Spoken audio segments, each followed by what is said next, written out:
La queja de un bandoneón dentro mi pecho pide rienda el corazón. Mi Buenos Aires, tierra florida, donde mi vida termina. En 1935 no faltaron noticias sensacionales. El 24 de junio murió Gardel. En julio, en el Congreso, muere asesinado el senador Bordaberry. Y en octubre comienza la gran huelga de la construcción, que se prolongará hasta fines de enero del 36, con su clímax el 7 y 8 de enero, cuando el paro general de solidaridad adquiera carácter insurreccional.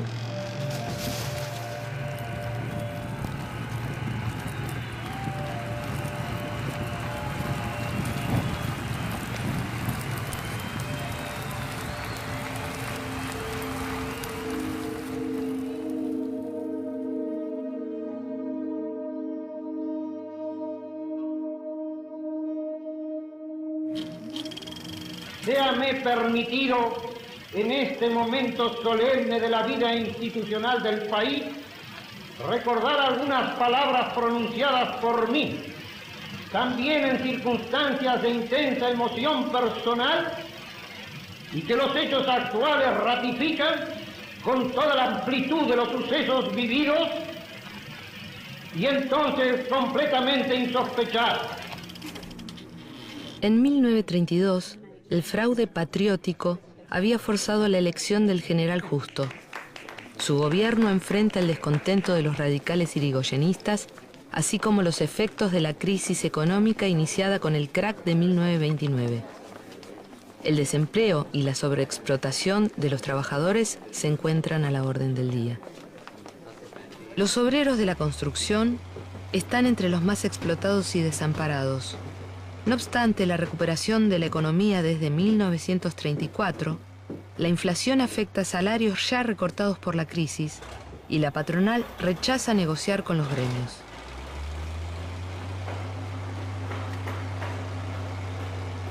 Un drama urbano gatilla la explosión. En Cabildo y Republiquetas se viene abajo una estructura en construcción, muere un albañil y hay varios heridos.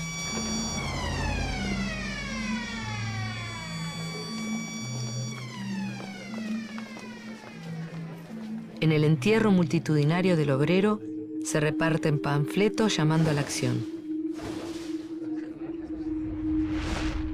Es que la vida de un obrero vale menos que una bolsa de cemento. Basta al atropello patronal.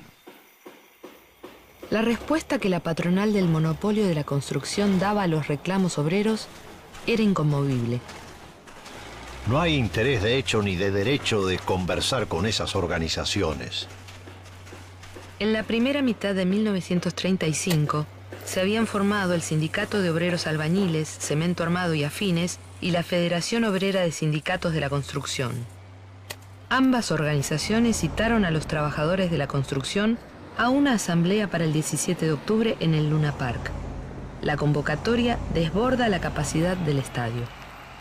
Los obreros de la construcción reclamamos reconocimiento del sindicato, aumento de salarios, jornada de 8 horas y prohibición del trabajo a destajo, descanso dominical completo y de mediodía los sábados, mejora de la seguridad con medidas técnicas que especificamos, seguro contra accidentes, vacaciones anuales y licencia con sueldo por enfermedad.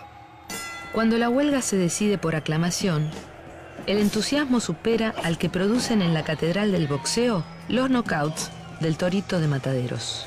De estas asambleas se sale conteniendo un grito de loco entusiasmo. Se sale dispuesto a vencer.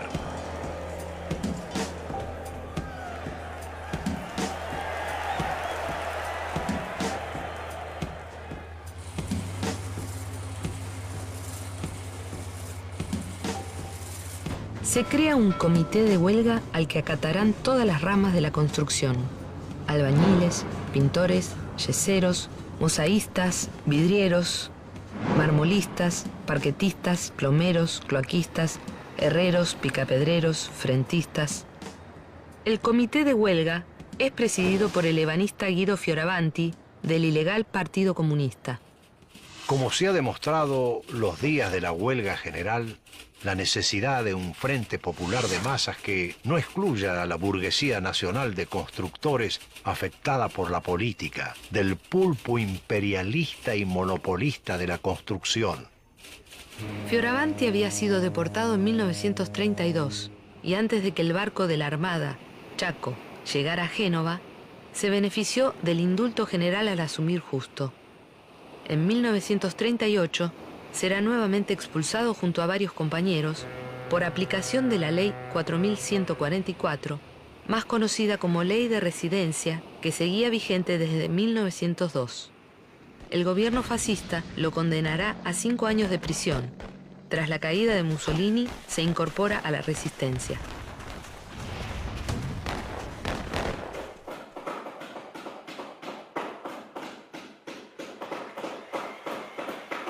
En palabras escritas por un dirigente obrero.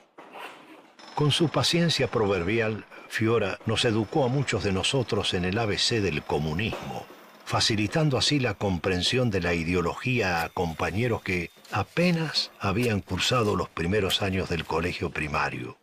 Transmitió a decenas y centenares de compañeros su profunda e invariable fe en las masas y su indoblegable optimismo histórico.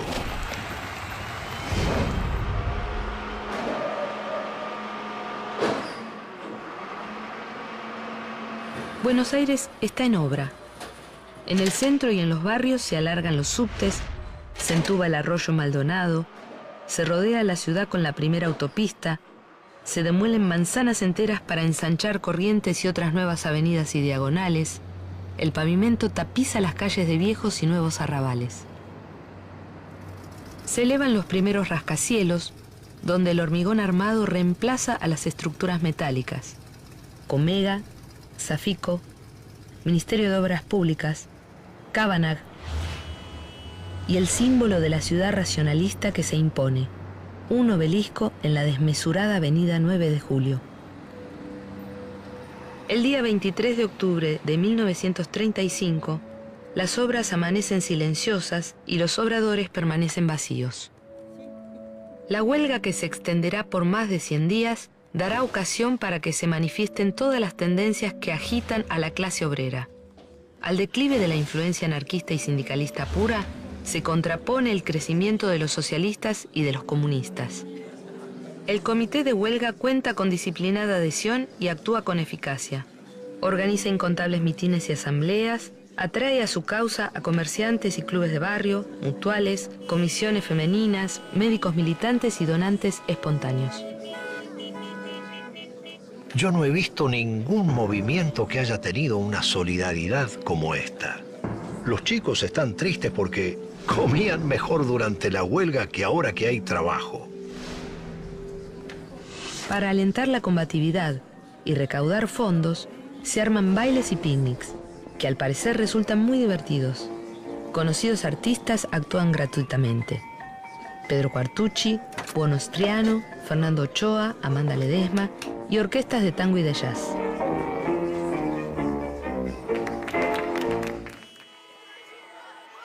Los hijos de los huelguistas son atendidos y agasajados todos los días en el recreo de los municipales. El Consejo Deliberante vota ayuda y adhesión. Los colectiveros, pequeños propietarios, trasladan a los obreros sin cobrar boleto. Los tranvías y trenes de empresas extranjeras, por supuesto que no. Desde los primeros días, centenares de huelguistas son detenidos en volanteadas, actos relámpago, pintadas y reuniones. Agentes provocadores pagados por las grandes empresas y legionarios vocacionales colaboran en la represión. Cuando se asume la dirección de un organismo tan complejo como el de la policía de la capital, es menester llegar a él libre de prejuicios, pero con ideas útiles. Piénsese que si esto es verdad en momentos normales, ¿cuál no será la preocupación de un jefe que toma el mando en instantes extraordinarios? Llego a la policía y comienzo a adoptar las primeras medidas enérgicas pero justificadas siempre por los mismos hechos. Como aún no existe un Ministerio de Trabajo, los sindicatos dialogan con el Departamento Nacional de Trabajo, del que nadie hace mucho caso ni lo hará hasta que Perón se haga cargo, pero para eso faltan 8 años. En 1935, los patrones rechazan negociar con los sindicatos obreros. No reconocemos ni reconoceremos a una entidad anónima e irresponsable. Y pese a prisiones y torturas, los huelguistas se mantienen firmes, por encima de partidos, sectas o tendencias. A principios de diciembre, 68 organizaciones sindicales constituyen el Comité de Defensa y Solidaridad con la huelga. El calor veraniego ya aprieta y el presidente Justo parte a las sierras de Córdoba en procura de un clima más ameno que el de la capital, donde los agoreros pronostican una nueva semana trágica.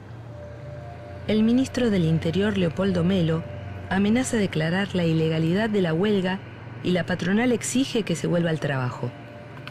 El 18 de diciembre, la violencia escala. Recuerda en sus memorias el dirigente Pedro Chiarante. Fuerzas de la Liga Patriótica y otros rompehuelgas disuelven un acto en Rivadavia y Nazca. Cae herido de muerte el querido compañero Santiago Sabatini, secretario de la zona Flores del Sindicato de Albañiles. Se pudo comprobar que el asesinato, lejos de intimidar a los compañeros, multiplicó la decisión de seguir la lucha. Para Navidad se produce un quiebre en el frente patronal. Representantes de medio millar de pequeños propietarios contactan a los sindicatos para negociar un arreglo favorable a los trabajadores.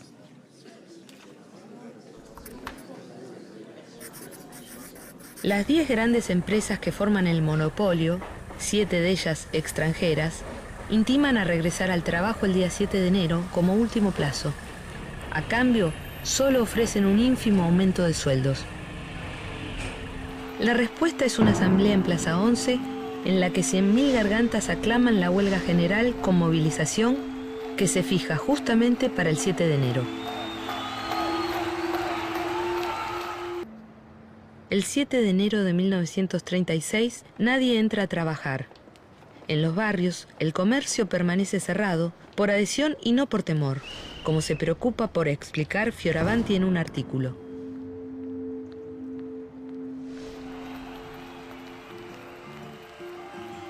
Grupos de huelguistas se encolumnan para marchar hacia Plaza 11, donde un acto masivo ha sido convocado para las 16 horas. Se instalan por primera vez altoparlantes en las esquinas de la plaza.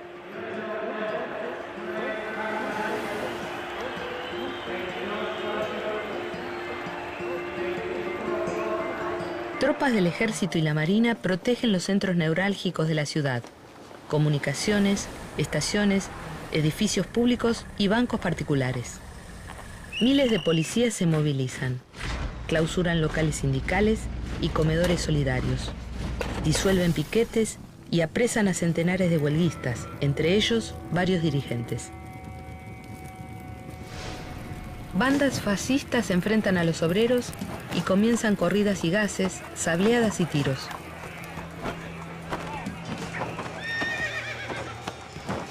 Venimos a exigir la libertad de los compañeros. exclama Fioravanti al presentarse voluntariamente con otros dirigentes en el departamento de policía. Quedan presos ustedes también. Páselos a Devoto, ordena el comisario Gariboto antes de marchar a Puente Saavedra, donde una gruesa columna que viene de la provincia es dispersada una y otra vez hasta que desborda a los vigilantes.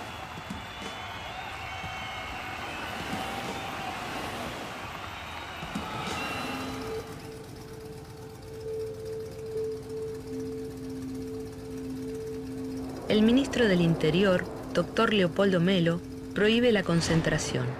La Plaza 11 está cercada por las fuerzas del orden. Los altoparlantes permanecen mudos, pero la voz de los huelguistas se hace oír, traducida en acción directa. Colectivos y taxis acatan el paro, pero el grueso de los pasajeros urbanos depende de la corporación, tranvías y ómnibus de propiedad inglesa. Sus dirigentes sindicales no adhieren, y los vehículos que intentan circular son detenidos e incendiados, lo mismo que carros de reparto y taxis o colectivos carneros. Un grupo vuelca un camión de helados Laponia. Los chicos se juntan para disfrutar del botín, pero un huelguista los detiene. Los helados no se tocan. Somos militantes, no saqueadores. Un compañero más flexible logra convencerlo, y los helados son repartidos antes de incendiar el camión.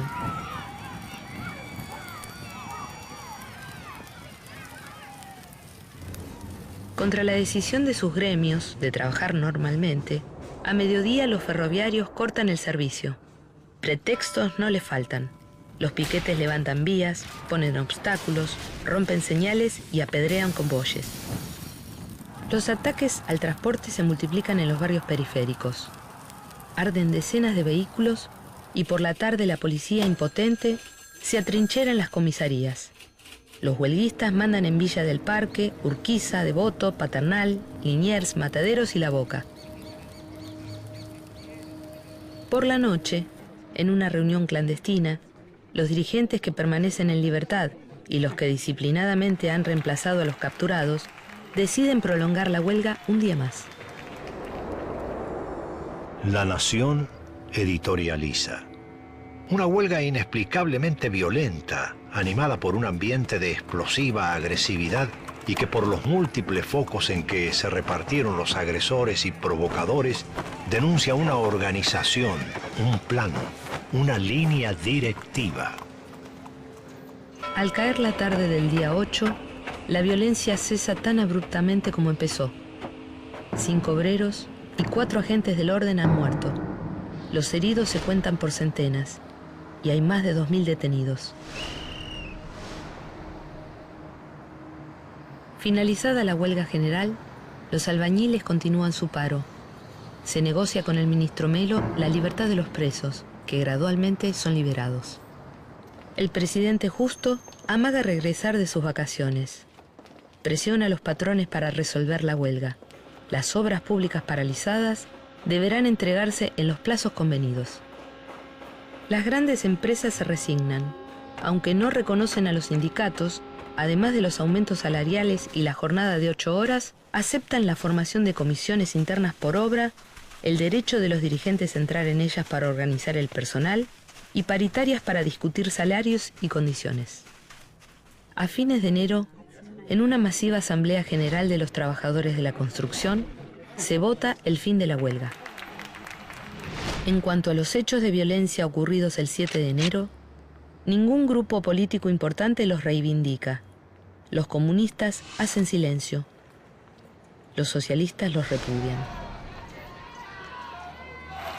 Los lamentables incidentes, lejos de beneficiar a la huelga, han servido a la policía para tomar medidas represivas. Tales hechos pudieron ser provocados por agitadores extraños a las filas gremiales y por algunos inconsecuentes. Muy parecido a lo que dicen los diarios serios, como La Razón. Mozalbetes que no hacen nada provechoso dieron clara muestra de su incultura e instintos criminales. La policía no pudo hacer nada contra esas verdaderas bandas de delincuentes. Sin embargo, una desconocida agrupación de jóvenes anarquistas, el Comité Nacional de Relaciones de Juventudes Libertarias, se hace presente en la redacción de un diario y se indigna. No ha quedado un solo muchacho del barrio que no haya incendiado por lo menos un tranvía. Nosotros nos arriesgamos, nos rompemos todo para ayudar a los huelguistas, paramos todo el barrio y al final resulta que se nos acusa de fascistas. El estallido de violencia desconcierta a los partidos de izquierda y a la prensa, como anticipando la incomprensión que suscitarán las manifestaciones del 17 de octubre de 1945.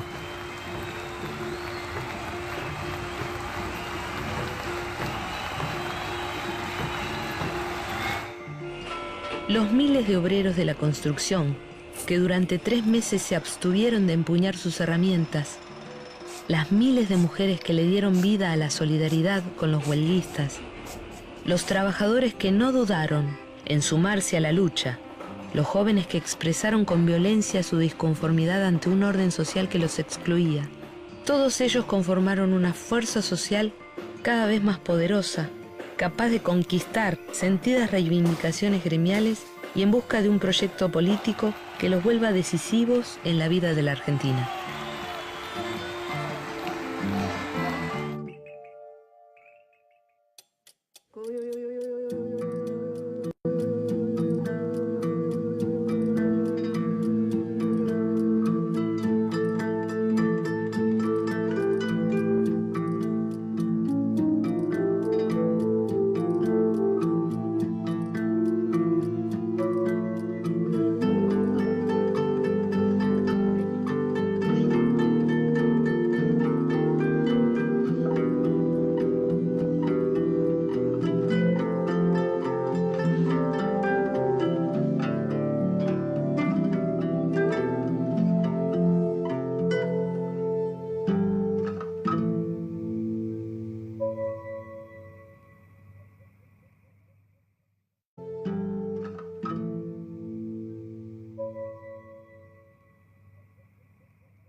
La queja de un bandoneón dentro mi pecho pide rienda el corazón. Mi Buenos Aires, tierra florida, donde mi vida termina. En 1935 no faltaron noticias sensacionales.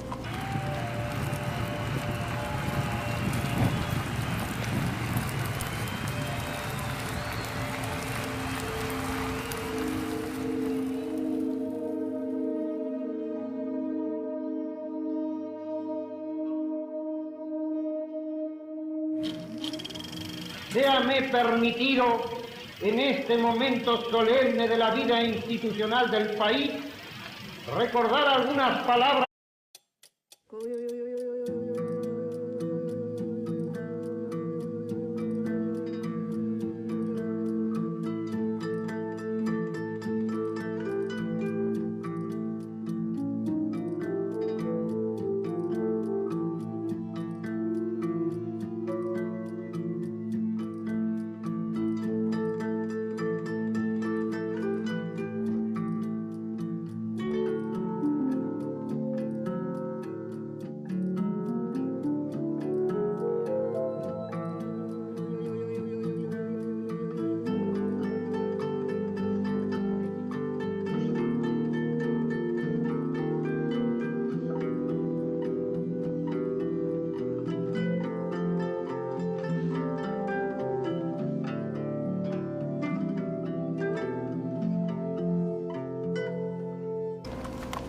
El 24 de junio murió Gardel. En julio, en el Congreso, muere asesinado el senador Bordavere.